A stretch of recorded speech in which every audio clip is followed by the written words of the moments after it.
Welcome back, everyone. My name is Murder Blood. I hope you guys are ready because we're gonna have a little bit of discussion. I hope you also are enjoying these type of videos because I wanted to do these videos, face cam and everything, but the way to do it would be on my other computer, and the way I do it would not be enough voice quality. It would sound like I'm like down the street or like down the hallway. It just doesn't sound right compared to the way that I can do it this way. Anyway. We're going to talk about the Pokemon Unown. Yes, it's unknown for me to even be talking about the Pokemon Unown because, as we all know, this Pokemon by itself is just shaped like letters. It only knows hidden power. It can't learn any other move, and it does not breed. We don't even consider it a legendary Pokemon or a mystic Pokemon, but it fits in the category of that because it's an undiscovered egg group and other pertaining stuff to it. Besides, it had a movie. It took me years to even think about it, but Pokemon 3 and Entei, it was about the unknown. It wasn't about Entei. Entei was not even real. Entei was an illusion in that movie. Think about it, y'all. If y'all ever saw that movie, Pokemon 3, make sure y'all even watch it. If y'all have not even watched it, Entei is not even the main character or the main Pokemon. Every Pokemon movie is about, some event, and usually about some Pokemon that's being introduced to the series, or the gameplay, or whatever. Well, guess what? Entei is not. It's nice to see Entei, but Entei was not a part of it. Not at all. Entei was just an illusion. It really was about Unown. But we're getting off topic. Unown. This Pokemon, shaped like leathers. There's 28 of them. They all have hidden power as they're all psychic types, and they have hidden power as a move. Hidden power is a move that's based on EVs and IVs that allows it to have a certain power. So if you work it right, you can have a fire hidden power. You can have an ice hidden power. You can have a dark hidden power. You can have grass hidden power. You can have electric, bug, etc. The list goes on depending on how it's raised and depending on how the stats are. You don't know what you're going to run into. Just like it says in the Pokemon entry, this Pokemon, based on how many there are, I know I'm kind of reading them a little out of verbatim, but I'm just giving you a general summary of what I'm going off of from the Pokedex.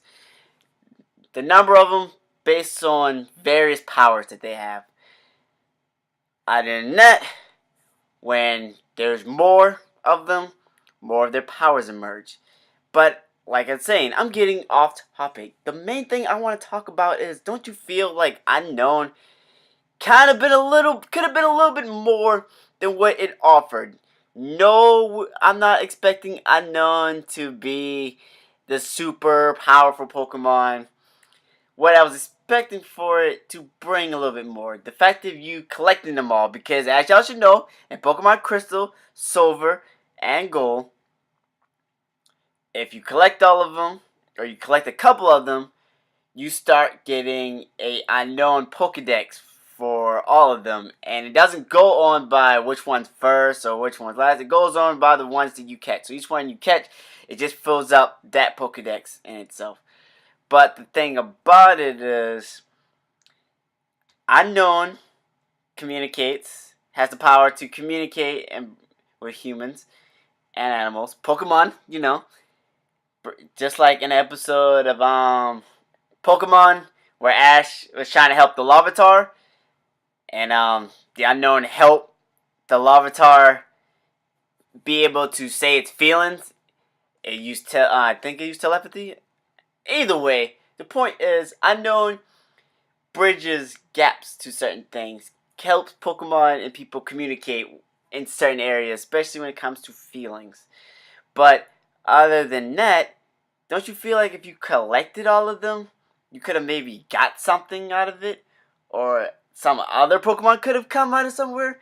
Like, I feel like Unown could have been a way for people to access the dream world, get hidden ability Pokemon. Because as you already know, in Pokemon Black and White and Pokemon Black and White 2, the dream world was a thing.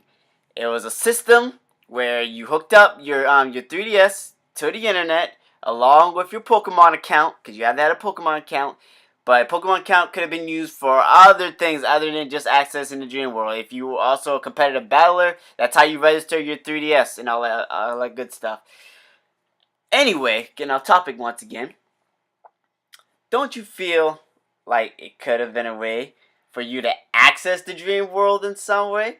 For you to get hidden ability Pokemon? I feel like hidden ability Pokemon probably could have been a thing a long time ago with the help of the Unown. You collect all the Unown and you go to the room of Elves, and from that you go to this mysterious dimension, because the Unown don't venture out into the world. They stay in that temple. They stay in that ruins. They don't go anywhere. They don't venture out in the world like that. They stay where they're at. Whenever you're in their domain, you're in their domain. So the illusion of you running into a super powerful Pokemon, that could have been a huge possibility.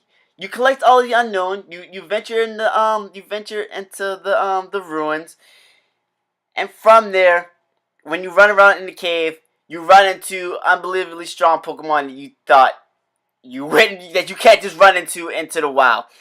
You know, something like that. It didn't have to be legendaries. It could be hidden ability. It could be shiny, for Pete's sake. Because in Gen 2, shiny Pokemon were a thing.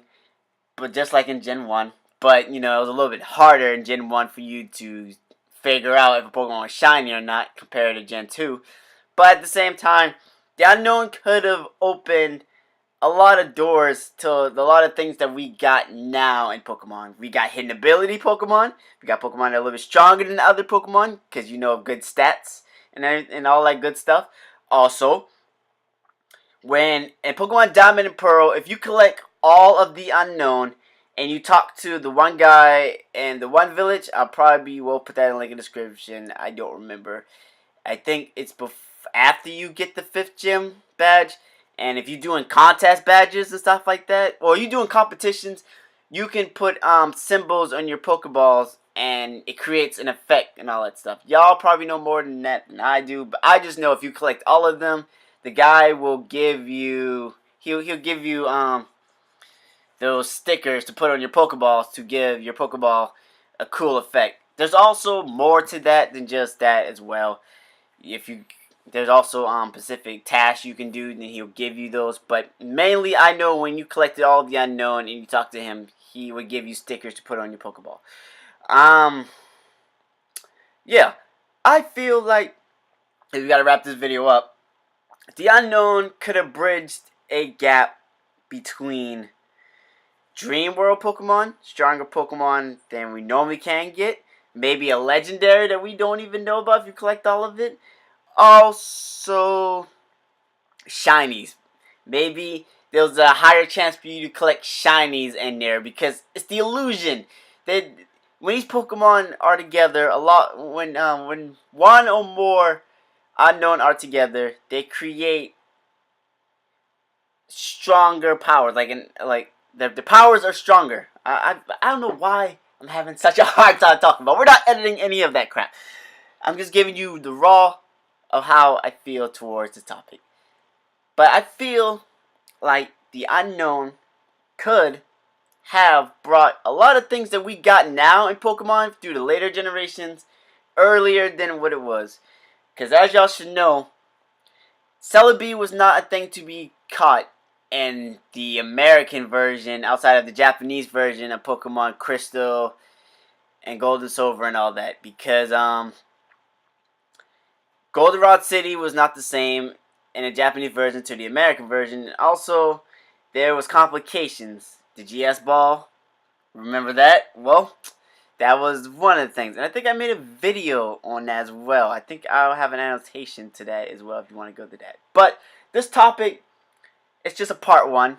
I feel like we can expand on this a lot more than what I'm going on. But for now, I feel that Unown could have bridged a lot of gaps to what it was, especially since they got a movie. Pokemon 3, when I was growing up, I thought the movie was just about Entei, because I knew about Entei.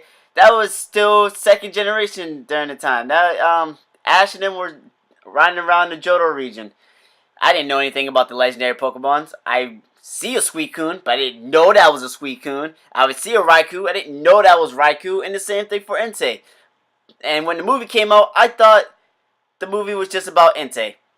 But clearly wrong, as it was about the Unown and their powers. As y'all should know, in the movie Pokemon 3, Professor Oak's research, or his partner, the view of the Unown looked completely different than how they look from what we see them. They look like hieroglyphics. They all have different looks and images. So with that, food for thought. Make sure you like, comment, subscribe. Make sure you check the link in the description. Follow me on Twitter, VTV696. Also, make sure you're linked up with us on twitch.tv for Million the Blood, as we're going to be doing our streaming from there. And with that, we're out of here. Bye-bye.